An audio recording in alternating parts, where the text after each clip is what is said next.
tua atenção, não deixe nada distrair a tua atenção nesta noite, porque o nosso Deus, Ele tem um compromisso especial, extraordinário com a palavra. Romanos, a carta de Paulo aos Romanos, no capítulo de número 7, vamos ler os textos que compreendem essa perícope compreendida entre o versículo 15 e o versículo número 25.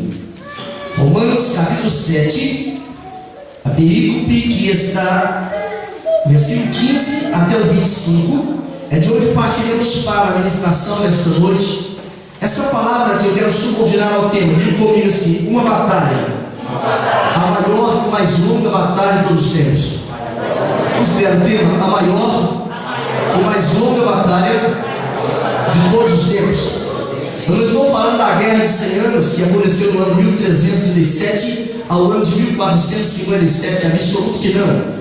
Eu não estou falando de nenhuma guerra mundial, eu não estou falando de nenhuma segunda grande guerra. Eu estou falando de uma guerra em que o Espírito, ele e a carne são os protagonistas principais.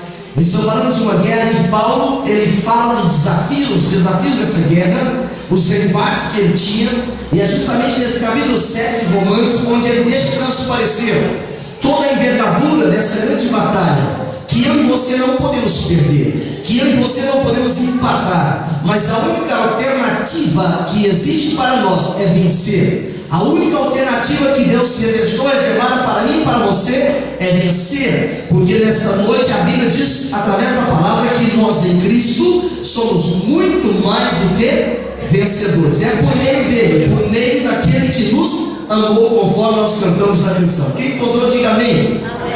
Porque o que faço não aprovo, pois o que quero, isso não faço, mas o que aborreço, isso faço. E se faço o que eu não quero, consigo com a lei que é boa, de maneira que agora já não sou eu que faço isto, mas o pecado que habita em mim. Porque eu sei que em mim, isto é, na minha carne, não habita bem algum, e com efeito, o querer está em mim, mas não consigo realizar o bem, porque não faço o bem que quero, mas o mal que não quero, esse faço. Ora, se eu faço o que não quero, já não faço eu, mas o pecado que habita em mim. Acho então esta lei em mim, que quando quero fazer o bem, o mal está comigo. Porque segundo o homem interior, tenho prazer na lei de Deus, mas vejo nos meus membros outra lei que batalha contra a lei do meu entendimento e me prende debaixo da lei do pecado que está nos meus membros. Miserável homem que eu sou. Essa palavra não é de desespero, é exclamativa. Quem me livrará do corpo desta morte?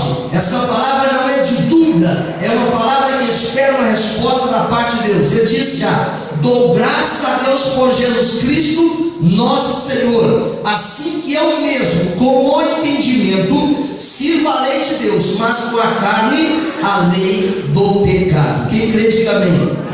Assim glorificando o nome precioso de Jesus. Quando nós olhamos para a guerra, toda grande guerra, ela é composta de batalhas. Olha para mim nessa noite para você compreender. Toda grande guerra, ela não é um momento único. A primeira grande guerra mundial foi assim, a segunda grande guerra não foi diferente. Ela é composta de algumas batalhas, é por isso que algumas batalhas, no contexto da história geral da humanidade, elas têm um certo estigma de uma grande envergadura. Nós atentamos para a história e percebemos que a batalha de Verdun na França foi a batalha mais prolongada, alcançou aí por volta de uns 10 meses, na primeira grande guerra mundial, no ano de 1916.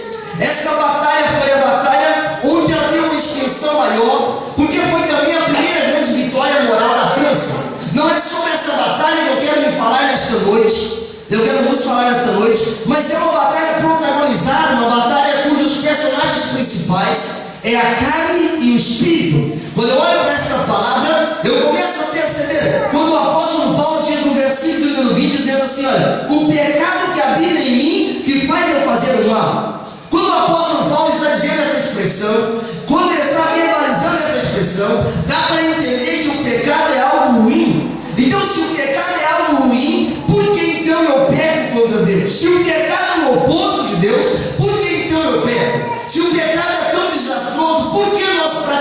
do pecado. Se o pecado é tão terrível ao ponto do salário dele ser a morte, por que então o apóstolo Paulo diz que queria fazer o bem e não conseguia?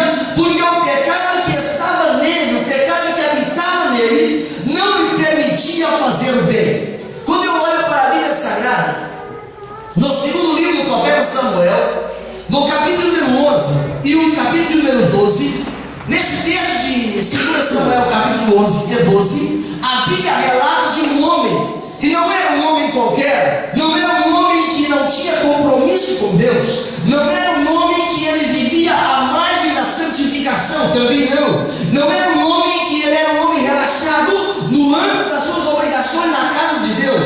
Esse homem, o escritor Lucas relata no livro de Atos dos Apóstolos, no capítulo 13, no versículo 22, que ele era um homem segundo o coração de Deus.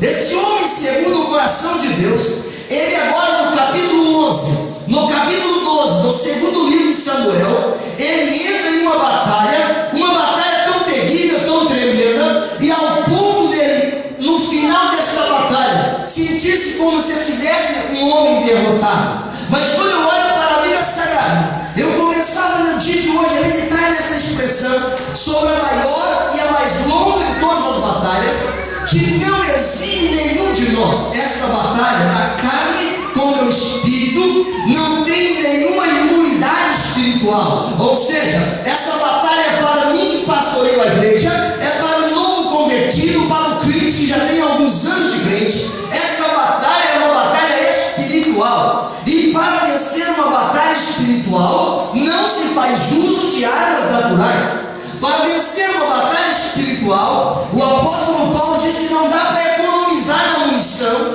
não dá para economizar na armadura. Por isso que quando ele escreve na carta aos Efésios, no capítulo 6, versículo 10, diz: revestidos de toda a armadura de Deus, para que possais estar firmes no dia mau, e depois que fizer tudo, ficar firme, ficar inabalável. Quando eu olho para a Bíblia Sagrada, no segundo livro de Samuel, no capítulo 11, a Bíblia diz que Davi, ao crepúsculo da tarde, no momento que quase anoitecia, todo Israel, os homens de guerra, eles estavam em um campo de batalha, tentando conquistar a fortaleza de Rabá, que no Novo Testamento é conhecido como Filadélfia, hoje como Amã na Jordânia, uma cidade importante, uma conquista que ela avultaria o nome de Deus, avultaria o nome de Israel, avultaria o nome do rei. Mas o rei não estava na batalha.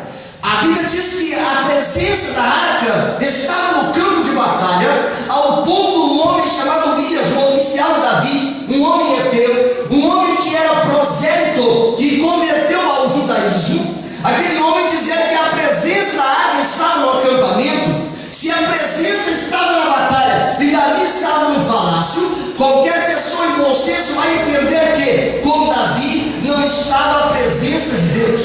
Por que eu faço essa afirmativa? É porque o pecado que estava aflorando no interior de Davi, ele fez com que a concupiscência dos olhos, aquilo que João explica na primeira carta, no capítulo 2 e versículo 16, aquilo que passa, mas deixa um estrago terrível, concupiscência dos olhos. Não está falando apenas dos olhos biológicos, não, é absoluto que não. Está falando dos olhos da mente, está falando dos olhos do intelecto. E a Bíblia diz que Davi ele estava passeando para um homem que quer perder a batalha espiritual, da carne contra o espírito, ou seja, a carne prevalecer sobre o espírito. Uma grande chance chama-se ociosidade. É não ter o que fazer, é não fazer aquilo que deveria fazer. Davi, ele estava, não obstante ser um homem segundo o coração de Deus, ele estava vivendo um momento de ociosidade.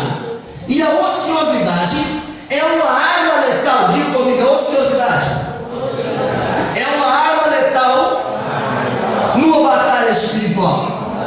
Quando eu olho para essa expressão da palavra, eu começo a perceber que a batalha espiritual, ela não respeita o homem idoso, em absoluto que não. Davi tinha 50 anos de idade, Davi tinha tudo que o recurso humano podia proporcionar, mas mesmo naquele âmbito de toda a glória, toda a fortuna, toda a riqueza, olhos, empurrou Davi para um desastre espiritual. O homem que estava numa idade amadurecida, 50 anos, um homem que já tinha escrito vários salmos, um homem que já tinha um histórico de grandes vitórias diante de Deus.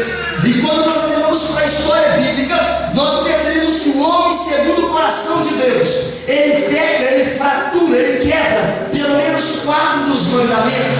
Ele peca quando ele manda matar, ele peca quando ele adultera, ele peca quando ele mente, ele peca quando ele cobiça a mulher do seu próximo. A carne, diga comigo, a carne não respeita posição ministerial. A carne não respeita posição financeira. A carne não respeita posição social. A carne não respeita posição intelectual. A carne não respeita posição estética. Não significa dizer que quando alguém tem uma beleza avantajada, privilegiada, ele é mais susceptível a perder essa batalha do que aquele mais feio. E absoluto que não. Porque quando eu olho para a Bíblia Sagrada, eu percebo que as artimanhas da carne não é simplesmente para ferir, não é simplesmente para denegrir. O grande trunfo da carne é matar, porque o apóstolo Paulo explica na carta aos Romanos, no capítulo 6 e no versículo 23, o salário do pecado é, mas o dom gratuito de Deus, oh aleluia, é a vida eterna. Para quem vence a batalha espiritual, diante dele é uma proposta, fala comigo, de vida eterna. Essa expressão que eu disse que a carne não respeita a posição ministerial, eu estou atrelando ao capítulo 7 de 2 Samuel.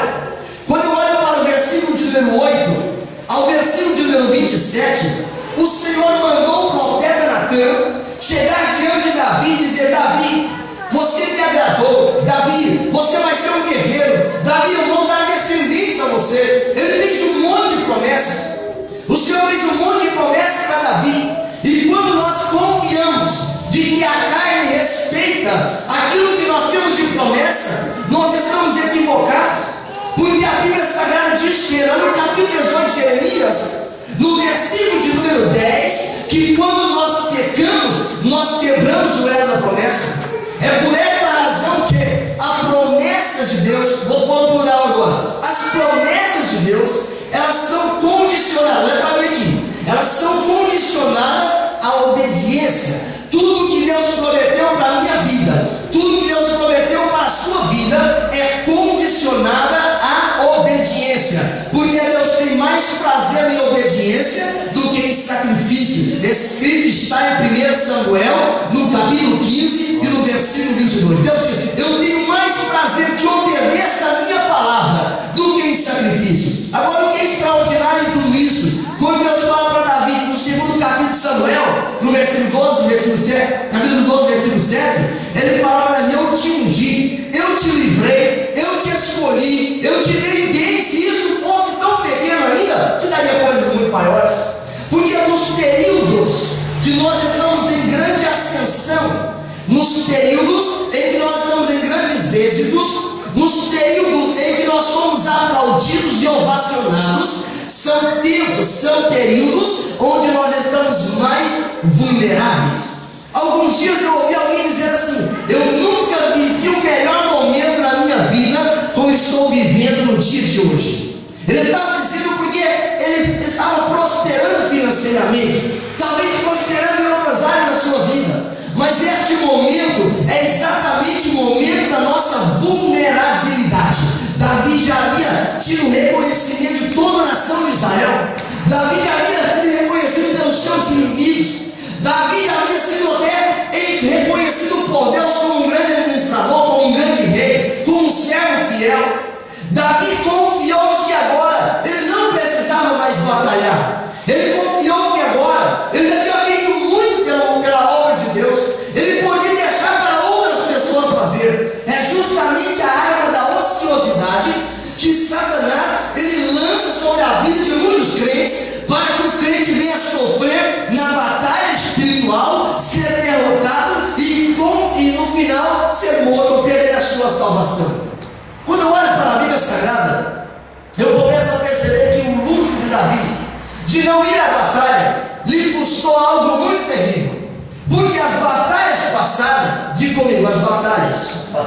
as vitórias passadas, não garante as vitórias futuras.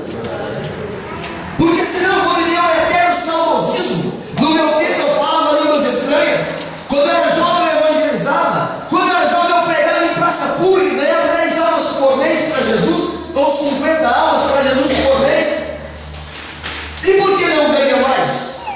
Por que não vence mais? Se o mesmo Deus permanece inalterado, se o poder dele permanece inalterado, se as promessas dele permanecem inalteradas, é porque em muitas situações estamos perdendo para a carne. A carne não quer que eu evangelize, a carne não quer que eu santifique, a carne não quer que eu ore, a carne não quer que eu jejune, a carne não quer que eu vença, mas ela quer sobrepor sobre o Espírito. É por isso que Paulo diz: o bem que eu quero, isso não faço, mas o mal que eu não quero está sempre diante de mim, isso que eu faço. Não é que Paulo era relapso na vida espiritual, é porque ele tinha que conviver diuturnamente com essa guerra. O pecado que existe neles, o pecado que existe em mim é que faz isso. Mas para vencer esse pecado que existe em nós, a semente maligna, só é vencido por uma disposição permanente de lutar. O apóstolo Paulo diz no versículo 15 que lemos: porque o que faço não aprovo, pois o que quero, isso não faço, mas o que eu aborreço, isso eu faço. Quantos propósitos com Deus nós já fizemos e já quebramos? Quantas alianças com Deus dizendo assim: a partir de hoje eu vou jejuar 3 vezes por semana? Isso fica anotado nos livros, nos atos de Deus. Tudo que nós falamos com Deus não é jogado ao vento. Ele recolhe cada palavra, ele recolhe cada propósito, ele recolhe cada voto, ele recolhe cada compromisso, ele recolhe cada aliança. O apóstolo Paulo, quando ele fala em Romanos 7,15, nós lemos: porque o que faço não aprovo. Esse conflito do apóstolo Paulo dá para ser percebido, como em nós também dá para ser percebido, dá para ser analisado, mas muitas vezes não conseguimos uma explicação plausível.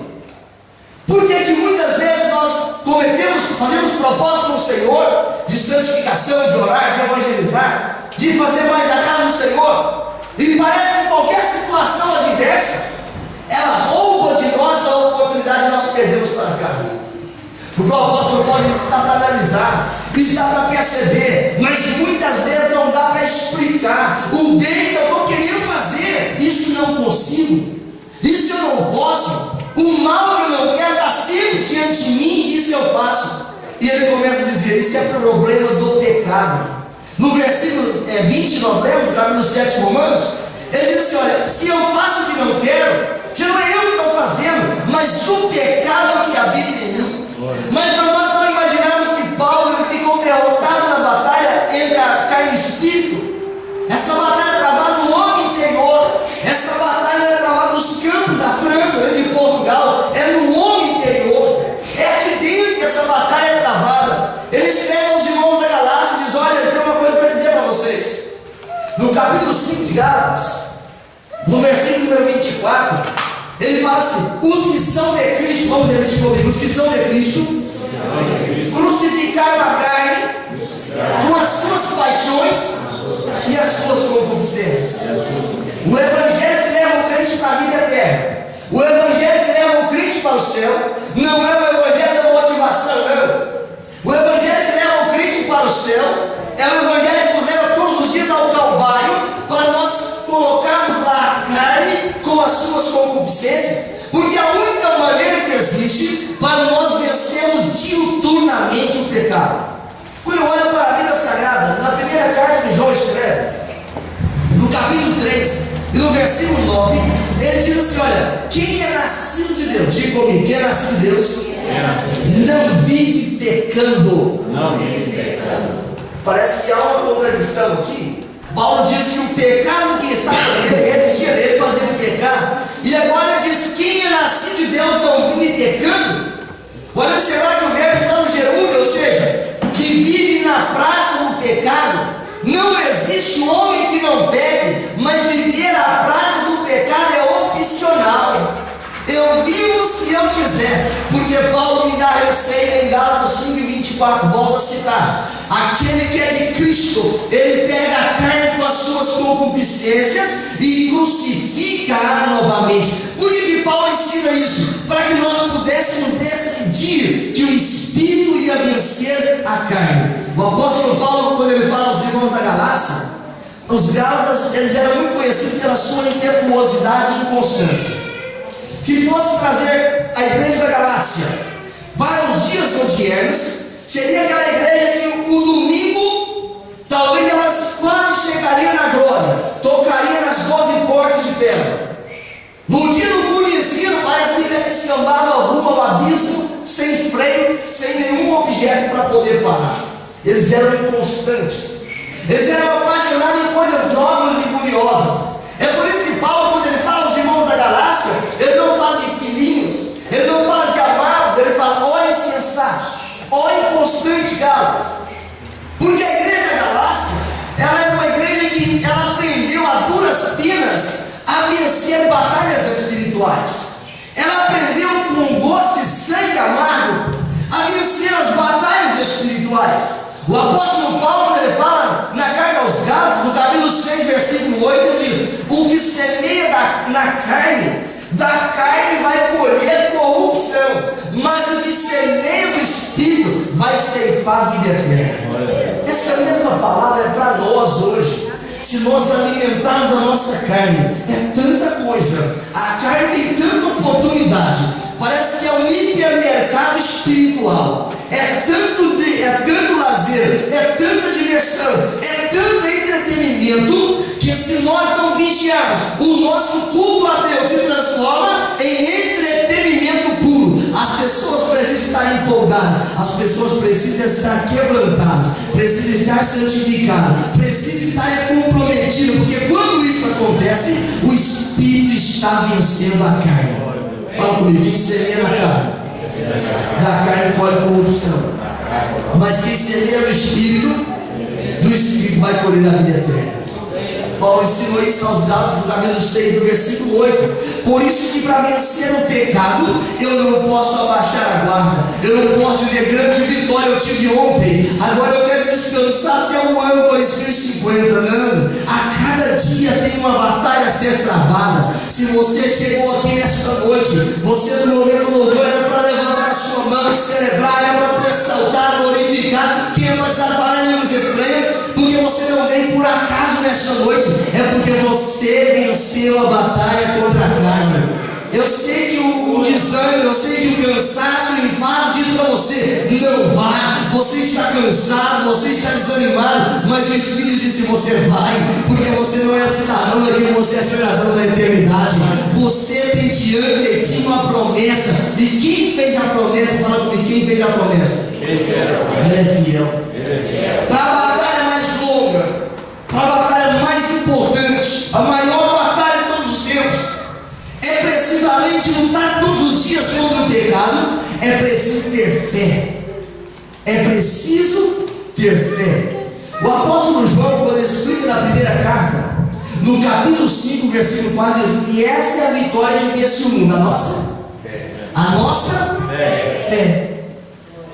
Fé é um produto raro, por isso que é tão difícil, tão caro e tão precioso. Fé não é simplesmente acreditar. Fé, ela é embasada por resultados.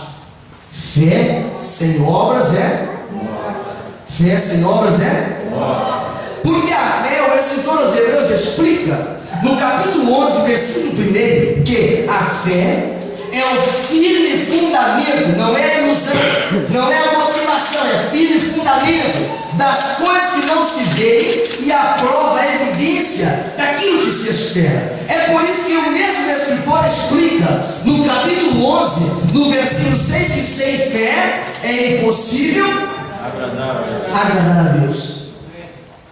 Fé é tão extraordinário para vencer essa batalha, que eu disse que fé é produto raro e precioso. O próprio Jesus disse: porventura, quando o Filho do Homem vier, vai encontrar fé na terra?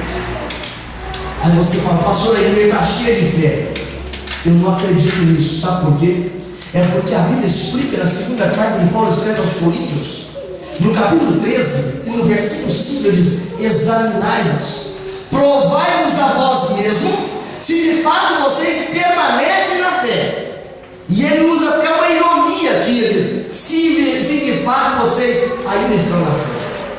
Porque para poder provar a fé, quando não exercitada, ela atrofia. Fé não é só para efetuar milagres de cura, não. Fé é um produto especial, é uma dádiva especial que nós vamos utilizar até no momento da trombeta de Deus tocar. É o último momento que vamos usar a fé. Por isso que nós não precisamos ter medo que ela se desgaste. Não precisamos ter medo que ela fique inutilizada. Porque quanto mais eu usar a fé, mais vitória eu tenho, mais conquista eu tenho, mais alcance espiritual eu chego. Porque a fé é algo que agrada o coração de Deus. Tudo que não é feito por fé, mesmo sendo na igreja, aleluia, é pecado. Pastor, eu frito salgado, sem fé é pecado.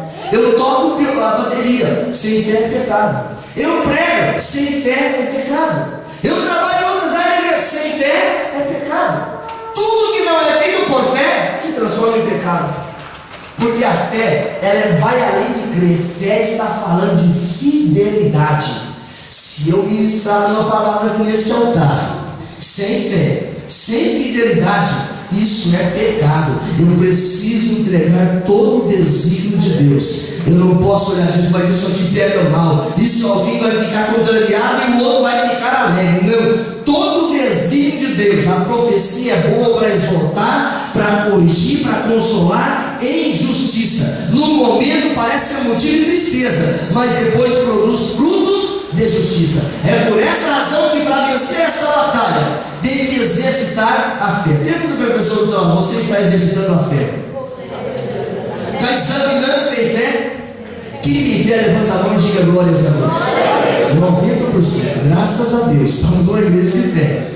Terceiro lugar, para vencer essa batalha nós só vencemos pela misericórdia de Deus. Nós não vencemos pela experiência de fé, não vencemos pela experiência teológica, não vencemos quando nós acostumamos com as regras, os decretos, os preceitos da lei do Senhor. Nós vencemos quando nós submetemos debaixo da misericórdia de Deus. João explica na primeira carta, no capítulo de número 3, versículo 8. A parte B explica que ele veio, fala comigo, o Filho do Homem veio. Ele se manifestou para desfazer as obras do diabo. Por isso que tem pessoas, eu fico até contrariado de ouvir essas notícias. Ele está dizendo que pega o diabo e chuta o diabo, faz o diabo de mulambo, não sei mais, um monte de coisa assim que faz com o diabo, como se o diabo fosse uma figura pictórica. Não, ele é o nosso adversário, ele é o arqui-inimigo de Deus. Se não fosse a misericórdia de Deus, que o profeta Jeremias explica no livro de Lamentações, no capítulo 3, versículo 22, se renovar a cada manhã sobre a minha vida, sobre a sua vida, nós não suportaremos uma hora na frente de Satanás. Nós vencemos por causa da misericórdia dele. A Bíblia Sagrada explica, Paulo ele ensina isso doutrinariamente na carta aos Romanos, no capítulo 11, versículo 32, ele diz: o Senhor, fala comigo, o Senhor encerrou todos. Se você tiver coragem, diga eu e você, debaixo da desobediência. Aqui que é gostoso. Se ele encerrou todos debaixo da desobediência, faz todo o sentido do mundo. Romanos 3:23. Lá diz: todos pecaram, todos, olha, todos pecaram e destituídos, perderam a glória de Deus. Mas ele diz, como ele coloca todo mundo debaixo da desobediência, ele tem também um propósito nisso, para usar com todos de misericórdia. Por que disso? É porque Paulo ensina isso aos Romanos, no capítulo 2, versículo 11. Deus não faz acepção de pessoas. Ele não olha para o seu BI e fala: deixa eu ver se você tem nacionalidade portuguesa. Não, ele olha para o nosso coração. Ele quer saber se nós estamos batalhando pela fé. Ele quer saber se há uma fé inserida. E ele quer saber se nós cremos mesmo na sua misericórdia. O apóstolo Paulo traz um alerta na primeira carta aos Coríntios, no capítulo 10, versículo 12. Ele diz: ei, olha, quem estiver de pé, cuide para que não caia. É por essa razão que no momento da adoração que eu disse, nós tínhamos que ter levantado a mão e celebrado, glorificado e cantado com toda a nossa força, o nosso entendimento, a nossa alma, porque a Bíblia diz que se nós estamos de pé, é porque Ele nos sustentou. O Senhor nos sustentou para estarmos aqui nesta noite. A nossa luta, ela é algo que extrapola os nossos conceitos humanos. O apóstolo Paulo, quando ele fala na carta aos Romanos, por que eu estou falando de Romanos aqui? Porque a carta de Romanos é um prato cheio para batalhas espirituais. O apóstolo Paulo, quando ele fala na carta aos Romanos, no capítulo 8, versículo 1, eu amo a tradução que eu estou usando aqui nesse versículo, a tradução revista e corrigida, diz assim, olha, Romanos 8:1: nenhuma condenação há para os que estão em Cristo Jesus. Aqui termina a revista atualizada. A revista corrigida continua: que não andam segundo a carne, ou seja, crucificaram a carne com as suas concupiscências e paixões, mas andam segundo o Espírito. Para poder vencer essa longa e grande batalha, é preciso andar segundo o Espírito. Paulo explica para os irmãos de Corinto, a igreja de Corinto, na sua segunda carta, no capítulo de número 10, no versículo 4 e versículo 5, ele fala: ei, irmãos, as armas da nossa milícia, elas não são carnais, mas são poderosas para quê? Para a destruição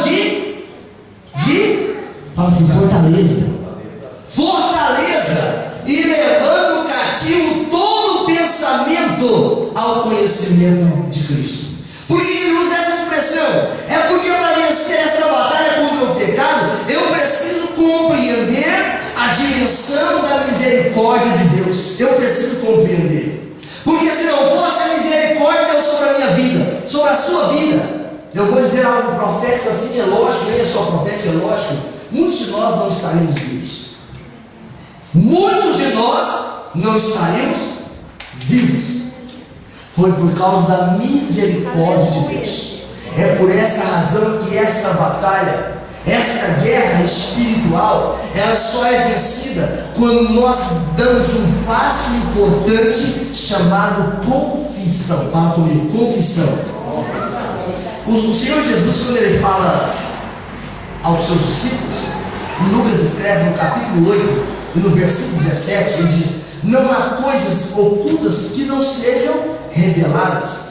Porque o próprio sábio Salomão, filho de Davi, ele escreve no livro de Eclesiastes, no capítulo 12, no versículo 14, que ele, o Senhor, ele há de trazer a juízo todas as coisas, até aquelas que estão escondidas. Nada é feito para ficar escondido. Tudo que é feito é para ser revelado, é para ser desvendado. É por isso que não adianta o indivíduo pensar que o tempo apaga o pecado. Não adianta ele pensar que mudar de cidade apaga o pecado. A única coisa que zera o pecado, que deleta o pecado, chama-se confissão. Quando eu olho para a Bíblia Sagrada, no capítulo 11 de 2 Samuel, eu olho para um homem segundo o coração de Deus. Um homem que alcançou todas as posições que alguém poderia desejar na face da terra. E esse homem olhou do seu palácio, vivia na sua ociosidade, e ele viu que tinha uma mulher banhando nua no crepúsculo da tarde, quase ao pôr do sol. E ele mandou alguém perguntar por aquela mulher. E alguém disse: aquela mulher chama-se Betseba, ela é esposa de Urias. Davi, ele começou a imaginar que todos os homens, os soldados que estavam para a guerra, ele começou a imaginar: aqui ninguém está vivendo, aqui eu sou o rei, aqui eu tenho o controle de tudo e de todos. Mas o Salmo 101, versículo 6, traz uma revelação que faz gerar a espinha. Ele diz: os olhos do Senhor contemplam os fiéis na terra. Os olhos como chama de fogo estava contemplando o que Davi estava fazendo no crepúsculo. Eu posso viajar sozinho e a minha esposa pensar: como será que está acontecendo? E ela não saber o que está acontecendo, mas os olhos como chama de fogo estão me contemplando. Se eu vou para a direita, se eu vou para frente, se eu vou para trás, se eu vou para a esquerda. O que é que eu faço quando eu ligo o portátil à noite, quando ninguém está me vendo, acessando a internet? O que é que eu estou assistindo? Ai, pastor, para de pregar, já falta 15 minutos. Não, eu vou entregar todo o conselho de Deus nessa noite. E você vai sair daqui vencedor, vai sair daqui vitorioso, vai vencer vícios de internet. O Senhor vai te dar vitória nesta noite. Essa é a noite da sua vitória, porque essa batalha, ela não acaba apenas com essa vitória. A Bíblia explica que Davi ele mandou trazer aquela mulher, ter um relacionamento com ela, e a mulher engravidou. E ele diz: como eu vou solucionar esse problema? Imagine o que Davi estava proporcionando no palácio.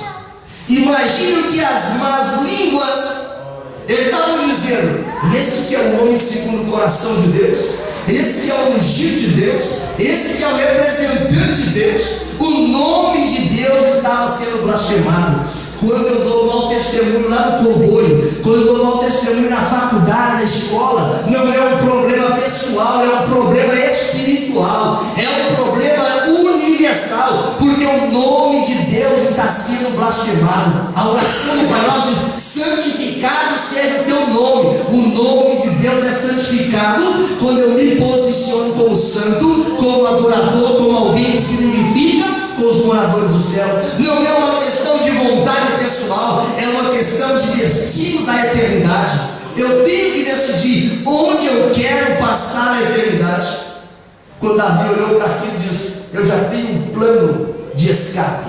O salmista explica no Salmo 42, no versículo 7, fala comigo: um abismo chama o outro abismo. Sabe o que Davi estava pegando? Ele viu assim: eu entrei nesse abismo aqui, mas eu consigo tapar este abismo lançando um abismo maior. É como alguém que tem um vestido velho e ele vai lá e compra um metro de pano novo e fala: deixa eu costurar o meu vestido aqui. O pano é igual. Aí de repente ele começa a perceber que onde tem a costura vai sair uma ruptura, vai sair os pedaços de pano, vai esfriar pano. E ele fala assim: mas que miséria, eu pus um pano novo, mas o vestido ainda é velho. Aleluia. E a Bíblia ensina que remendo novo se põe roupa nova, vinho novo se põe em odre novo. Sabe por que muitas vezes Deus não acontece na vida de alguns irmãos? É porque Ele quer colocar remendo novo em pano velho. Deus nessa noite quer mudar essa história. Ele quer te dar uma oportunidade de vencer a carne para que o Espírito possa triunfar e você ser renovado. Quando o tempo não é mais renovado, precisa viver esse momento de renovação novamente. É o tempo de confissão. João explica assim, na primeira carta, no capítulo 1, versículo 8, diz: se nós dissemos que não temos pecado, nós estamos enganando a nós mesmos e conosco não está a verdade. Quando essa expressão da palavra vem à tona, eu compreendo por que Daniel sempre foi chamado amado de Deus. A Bíblia explica no capítulo 9 de Daniel, no versículo número 5, que quando Daniel viu o pecado do povo, quando Daniel viu que estava chegando o tempo do cumprimento da profecia, ele não começou a dizer assim: olha, Senhor, eu até podia fazer umas coisas importantes para a tua obra, mas aquele irmão lá, olha, ele não faz as coisas como deve ser. Aquele outro lá, ele é só tribulação pura elevada a 10ª potência. Ele não disse isso, mas ele começou a dizer: Senhor, nós pecamos, Senhor, nós falhamos, Senhor, nós erramos, os nossos pais erraram, nós erramos também. Aí o Senhor não aguenta. Ele fala assim: anjo, vai lá e dá a resposta para Daniel, porque ele é um homem muito desejado. E essa foi uma saudação, Deus dizendo para Daniel: você é agradável, você é desejado, porque Daniel estava vencendo cada batalha espiritual. Cada dia na vida do profeta Daniel fazia uma diferença extraordinária. O homem chamado Davi fez o oposto, completamente diferente. Ele disse: eu já sei, eu mando Urias vir da batalha. Ele vai ser vencido pela ociosidade, pela bebedice, ele vai ficar embriagado aqui. Eu já sei como resolver a situação. Quando alguém está vivendo a prática do pecado, ele se ilude a si próprio, dizendo assim: eu tenho controle da situação, eu tenho controle do meu telemóvel, eu tenho controle de acesso ao meu computador, eu tenho controle de onde anda minha esposa, meus filhos e irmãos da igreja. Pastor, eu vejo de longe, 500 mil metros eu estou vendo. Irmão, não precisa disso nada. Aleluia. Você só precisa saber que os olhos, como chama de fogo, estão te contemplando. Tudo que você faz é para ser revelado. Deus traz a luz, sabe por quê? Porque Deus não se deixa escarnecer, Deus não se deixa zombar. Mas a Bíblia diz no versículo de número 9 de 1 João, diz: se nós, fala comigo, se nós confessarmos os nossos pecados, Ele é fiel, Ele é justo. Fala assim: Ele é fiel e justo para nos perdoar os pecados e nos dar fruto da justiça. Por que Ele faz isso? Ele explica na primeira carta de João, no capítulo 3, versículo 20, ele fala: o seu coração pode até te condenar. Sabe que tem muitos crentes na igreja, eu quero acreditar aqui no meio nenhum, que não sente a presença de Deus por causa do sentimento de culpa. Se existe uma coisa que mata o menor esforço para adoração, chama sentimento de culpa. Davi, ele mandou vir Urias. Falou: Urias, vai para sua casa, você é um bom soldado, você tem direito a desfrutar, você tem direito a lazer, você é muito especial. Eu acho que Urias era mineiro, um cara desconfiado. E ele falou assim: não, senhor, a presença de Deus está lá na batalha, o meu comandante está lá, os meus irmãos estão lá, eu não vou, agora é a hora de batalha, eu não posso divertir quando a alma de muita gente está caminhando ao abismo. Davi olhou e falou assim: mas não tem jeito, o homem é crente mesmo. Davi mandou iguarias, mandou um presentão, falou assim: olha, esse é um presente para você, vai comer com a sua esposa em casa, vai ser festa muito linda. Só que Urias disse: longe de mim pecar contra o rei, longe de mim pecar contra Deus. Davi disse: eu tenho que fazer alguma coisa agora.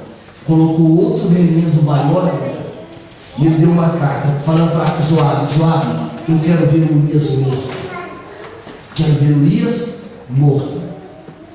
E diz a Bíblia que o próprio Urias levou aquela carta e não voltou para devolver a carta, porque ele foi morto de forma covarde, de forma traiçoeira. Só que os olhos como chama de fogo diziam assim: isso não vai ficar impune, isso não vai ficar no mar do esquecimento. Ele fala: Natan, vai lá e traz uma mensagem que quase ninguém vai dar glória a Deus, mas vou restaurar o rei segundo o meu coração. E Natan chega lá e fala assim: tem um homem, rei, que tinha muitas ovelhas, um homem muito rico, tinha de tudo de todos. E tinha um outro que tinha apenas uma, que dormia no seu próprio colo, no seu próprio regaço. E ele dormia como se fosse uma filha. E chegou um viajante, e ele fez aquela ovelha e deixou aquele homem sozinho. Davi já deu uma sentença rapidamente: diz: esse homem é digno de morte e tem que devolver quadruplicadamente. Olha aqui a profecia. Quantos filhos de Davi morreram? O filho de Betseba, Aminon, Absalão e Adonias, 4 vezes mais. Sabe por quê? Porque o pecado confessado, ele é perdoado, mas as consequências, elas são abraçadas por quem pega. Ai, pastor, está me assustando. Não, estou te trazendo uma mensagem da parte do Senhor. Deus não é injusto para não lembrar de dar a recompensa. Por isso que todo pecado praticado, quando confessado, ele é perdoado, mas as consequências. Davi jejuou 7 dias, se humilhou, e Deus disse: não, esse fruto desse pecado não vai sobreviver, porque eu sou Deus, que sou Deus justo. Então, quando eu olho para a Bíblia Sagrada, eu entendo que Davi, ele escreve o Salmo 51. É porque Davi tinha perdido a alegria da salvação. Davi já tinha perdido a alegria de estar na casa do Senhor.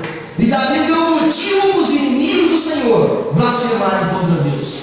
Mas ele fala: Senhor, faz uma coisa por mim, não me tires o Espírito Santo e devolve-me a alegria da salvação. Sabe o que Davi estava dizendo? Ele não colocou a culpa nos amigos, não colocou a culpa na liderança religiosa do seu tempo, mas ele diz: eu pequei contra o Senhor. E quem confessa e deixa, diz a Bíblia, alcança o quê? Alcança misericórdia. Eu preciso de misericórdia, nós precisamos de misericórdia se nós quisermos vencer essa batalha espiritual, porque vencer essa batalha significa tomar posse daquilo que Ele nos prometeu. Fiquemos de pé. 1 João, no capítulo 2, versículo 25. E esta é a promessa, fala comigo, esta é a promessa que Ele nos fez. Qual promessa que é? A vida eterna. Diga comigo, esta é a promessa que Ele nos fez. A vida eterna. Sentimento de culpa vai empurrar muita gente para o inferno, mas quem confessa e deixa, recebe vida eterna. Então eu quero levantar um clamor nessa noite com a igreja. Um clamor nessa noite com a igreja. E Deus vai te municiar de armas espirituais para você, para nós vencermos essa batalha que não acaba hoje, dia 3 de outubro. Não acaba ao final do mês. A vitória de hoje não garante de amanhã. Amanhã tem que usar as armas espirituais novamente. Amanhã tem que crer na fé novamente. Amanhã tem que crer na misericórdia do Senhor novamente. E se pecar, não deixe de confessar. Não viva com sentimento de culpa. Sentimento de culpa não deixa o crente sentir a presença de Deus. Sentimento de culpa não deixa o crente prosperar na vida espiritual. Sentimento de culpa não deixa o crente prosperar na vida financeira. Desestabiliza. Grande parte das doenças psicossomáticas são frutos de sentimentos de culpa. E o Jesus que liberta está aqui nessa noite. Eu não quero que você venha à frente para que você não se sentir constrangido, mas eu quero que você levante um clamor ao Senhor juntamente conosco nesta noite, para o Senhor arrancar o sentimento de culpa. E aquilo que você praticou, que desagrada a Deus, que te compromete como cidadão do céu, não lhe deixa você entrar no céu, nós queremos estar à disposição para te ajudar. E Deus vai te dar vitória. A sua já disciplina é tão dolorida. Dolorida é ir para o inferno, sem ter oportunidade de arrependimento. Satanás, ele lança o pecado, coloca no prato, o indivíduo come, depois ele aponta e diz: você não era crente, agora você vai ver o que vão fazer com você. Sabe o que nós vamos fazer com você? Nós vamos te ajudar. E Deus vai te dar vitória. E você vai levantar a cabeça e vai ser vitorioso em nome de Jesus. Pai santo e maravilhoso, eu quero te exaltar nesta noite, Senhor, porque entendemos tudo aquilo que o Senhor colocou no nosso coração. Davi, ele era digno de morte, réu de morte, mas porque ele arrependeu, porque ele confessou. A tua palavra diz que Natan lançou uma profecia no céu, dizendo que o Senhor tinha transpassado o pecado dele. O Espírito Santo ministra ao meu coração nesta noite, que quer restaurar vida nesta noite, que está convivendo com a prática do pecado, vivendo uma vida dúbia, de engano, Senhor. Mas igual a palavra diz que o engano não prevalece na congregação dos justos, mas eu clamo pela tua misericórdia agora, Senhor. É pela tua misericórdia, essa que se renova a cada manhã. Fortalece para a confissão, fortalece, Senhor, para poder arrepender, Senhor, porque a promessa que o Senhor tem para nós é de vida eterna. E essa promessa de vida eterna é quando o Espírito vence, porque quando a carne vence, é uma promessa de condenação eterna. Nós oramos em nome de Jesus. Em nome